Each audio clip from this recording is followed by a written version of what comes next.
Jangan bikin kacau pikiran aku.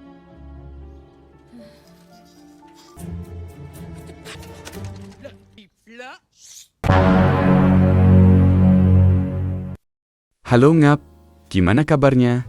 Semoga sehat selalu ya. Gimana? Udah dapet pacar belum Ngap? Hehehe. Sama dong. Sudahlah. Kali ini film yang kita bahas mengisahkan tentang ketika rahasia terlarang terbongkar. Seorang wanita muda harus menghadapi kenyataan pahit.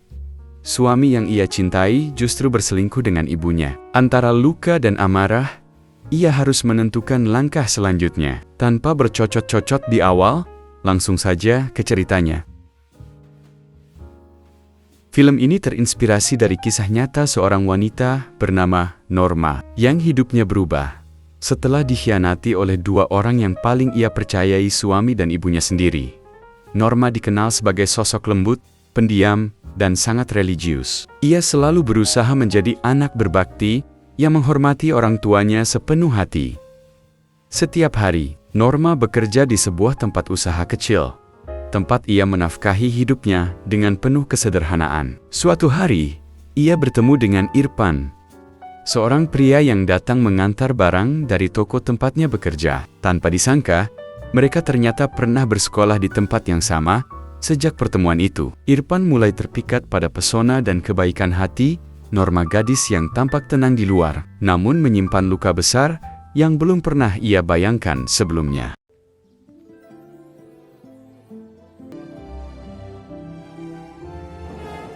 Soalnya buat gantiin. Namun, Norma bukan gadis yang mudah didekati.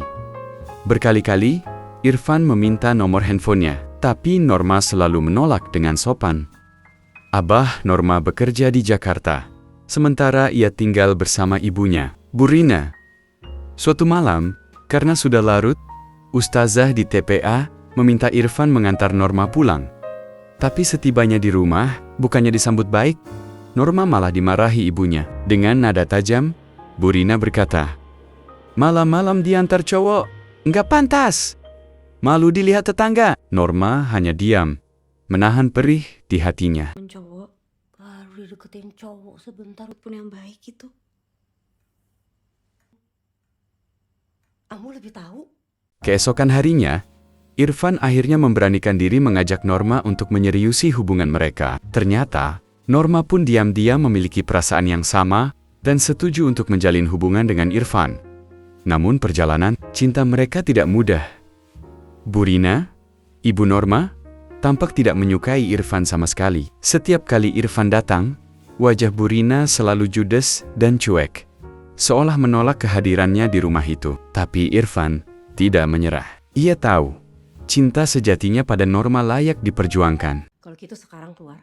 Ambu, kamu pilih Ambu apa dia? Demi mendapat restu, Irfan mulai berusaha mengambil hati Burina. Ia bahkan memberi buah tangan berupa lipstik, berharap bisa mencairkan suasana. Namun, Burina hanya menaruhnya di laci tanpa ekspresi, seolah tak peduli. Meski begitu, Irfan tidak menyerah. Ia tetap datang dan akhirnya menyampaikan niat baiknya untuk menikahi Norma.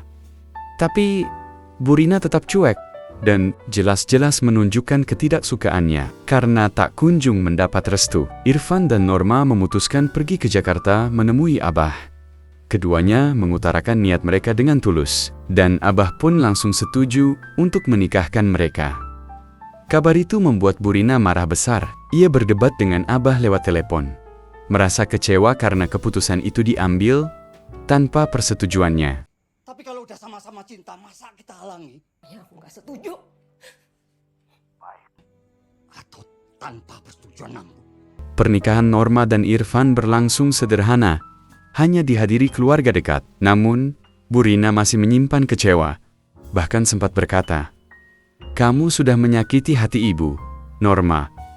Meski begitu, kehidupan pernikahan mereka berjalan normal. Irfan dan Norma tampak bahagia, layaknya pasangan baru pada umumnya. Sebagai bentuk bakti, mereka membukakan warung mie ayam untuk Burina. Karena mie buatannya dikenal enak, warung itu ramai pembeli, membuat Burina tersenyum bangga. Suatu sore, saat mengantar Norma pulang, Irfan mencium tangan Bu Rina dan memuji. Tangan ibu harum sekali, padahal seharian masak mie. Pujian sederhana itu membuat hati Bu Rina meleleh. Keesokan harinya, ia bahkan memakai lipstik pemberian Irfan. Saat Irfan datang membantu berjualan, ia kembali memuji. Ibu cantik sekali, cocok pakai lipstik itu. Sedikit pujian itu perlahan mengubah suasana hati Bu Rina menuju arah yang tak pernah disangka siapapun. Dong, suami orang tuh cunihin. Juga makan. Percikan asmara mulai muncul antara Irfan dan Bu Rina. Bu Rina semakin perhatian, sering menjadi tempat Irfan mencurahkan isi hati ketika hubungannya dengan Norma sedang bermasalah. Di setiap percakapan, Irfan tak henti memberi pujian, membuat Bu Rina merasa istimewa. Kedekatan mereka kian sulit dibendung. Sampai pada suatu malam, keduanya hampir saja terjerumus dalam kesalahan besar, namun rasa bersalah membuat mereka tersadar. Irfan kemudian pulang dan menyesali perbuatannya, berjanji akan memperbaiki hubungannya dengan Norma. Ia menangis di pelukan sang istri, dan Norma yang masih mencintainya pun luluh kembali. Sebagai tanda kasih, Norma membelikan motor baru untuk Irfan. Mereka sempat berlibur bersama, mencoba memulai lembaran baru. Namun, bayangan Bu Rina terus menghantui pikiran Irfan, membuat hatinya kacau. Beberapa hari kemudian, Irfan kembali ke warung mie ayam milik Bu Rina. Mereka berbicara dengan nada emosional, saling mengungkapkan kerinduan dan kebingungan atas perasaan yang terlarang itu. Namun sebelum situasi semakin rumit, Bude Yuni datang dan memergoki mereka, membuat keduanya panik dan saling menjauh. Aku.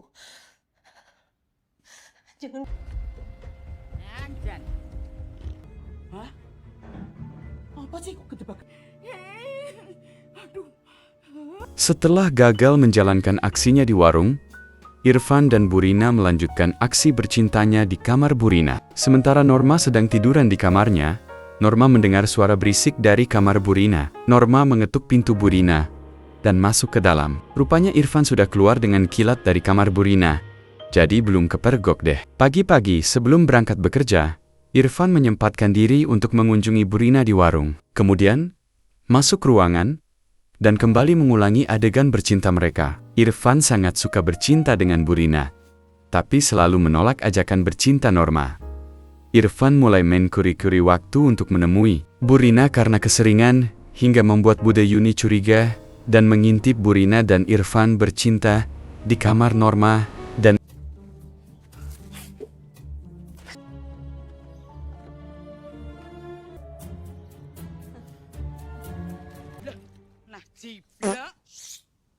Namun, usaha Bude Yuni untuk mencari bukti malah berantakan. Saat mencoba mengintip dan merekam, ponselnya justru jatuh ke air, menimbulkan suara berisik yang membuat Bu Rina keluar rumah dengan panik.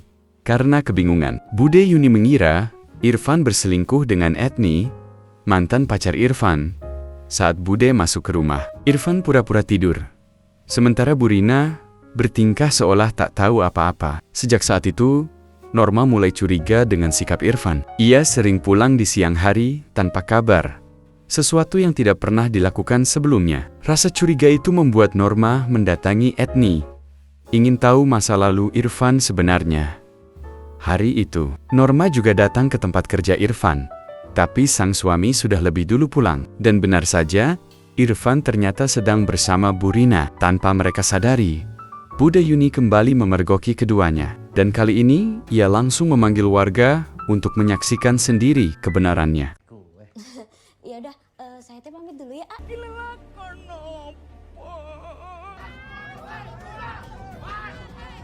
Norma pulang membawa kue ulang tahun untuk memberi kejutan pada suaminya. Namun, setibanya di rumah, ia terkejut melihat warga berkerumun. Saat kamar dibuka paksa, terungkap Irfan dan Bu Rina dalam keadaan tak pantas. Kue di tangan Norma jatuh bersamaan dengan hancurnya hatinya sendiri. Sejak kapan? Sejak buka warung. Sejak pakai lipstik itu. Setelah kejadian itu, Norma memilih tinggal di rumah Bude Yuni. Kondisinya drop, tubuhnya lemah, dan terus menangis. Tak lama kemudian, Abah pulang dari Jakarta dan menangis melihat keadaan putrinya. Rasa sesal dan marah menyelimuti hatinya. Dengan emosi yang tak tertahan, Abah mendatangi Bu Rina. Pertengkaran hebat pun tak terelakkan. Di balik sikap judes dan cueknya, Bu Rina akhirnya mengungkapkan luka lama. Ia terpaksa menikah muda dan kehilangan masa remajanya. Namun, yang paling menyakitkan, Bu Rina sama sekali tak menyesali perbuatannya. Bahkan menganggap semuanya sudah terlambat untuk diperbaiki.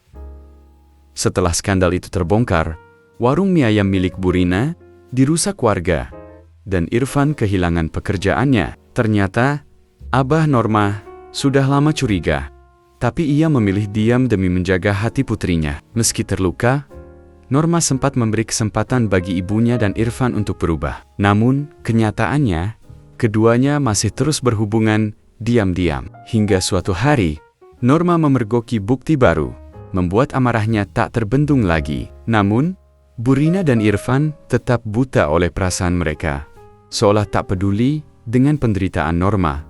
Akhirnya, Norma melaporkan keduanya ke polisi, dan kisah tragis ini pun menjadi buah bibir seluruh warga.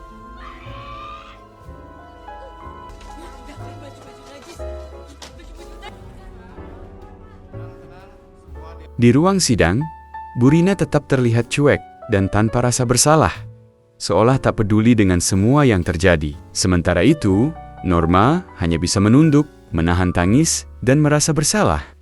Ia bahkan sempat berkata, "Maaf Bu, mungkin aku selama ini cuma jadi beban buat ibu." Namun dengan nada dingin, Bu Rina menjawab, "Kamu anak durhaka, sudah memasukkan ibumu ke penjara." Beberapa hari kemudian, Norma datang membesuk, membawa keperluan ibunya di sel. Bu Rina menatapnya datar dan berkata, "Ambu sudah mencoba menyayangimu semampu Ambu, tapi entah kenapa tak pernah bisa." Kata-kata itu menjadi akhir dari kisah pilu Norma, sebuah kisah tentang cinta, pengkhianatan, dan luka yang takkan pernah benar-benar sembuh. Kalian kasihani. Aku ingin diberi kemampuan menyayangi anak, berarti mereka dianugerahi hati. Gimana Ngap? Kisahnya benar-benar tak patut ya? Dikhianati oleh dua orang yang paling dicintai, tapi masih sempat memaafkan. Kadang, luka dari orang terdekat justru yang paling susah disembuhkan. Ambil pelajarannya aja. Jangan pernah bermain dengan kepercayaan seseorang, karena sekali hancur, nggak akan pernah sama lagi. Oke Ngap, kalau kamu suka dengan kisah ini, jangan lupa tekan tombol subscribe-nya, biar nggak ketinggalan alur cerita menarik lainnya. Sampai ketemu di video selanjutnya. Stay safe, dan jangan lupa ambil hikmahnya.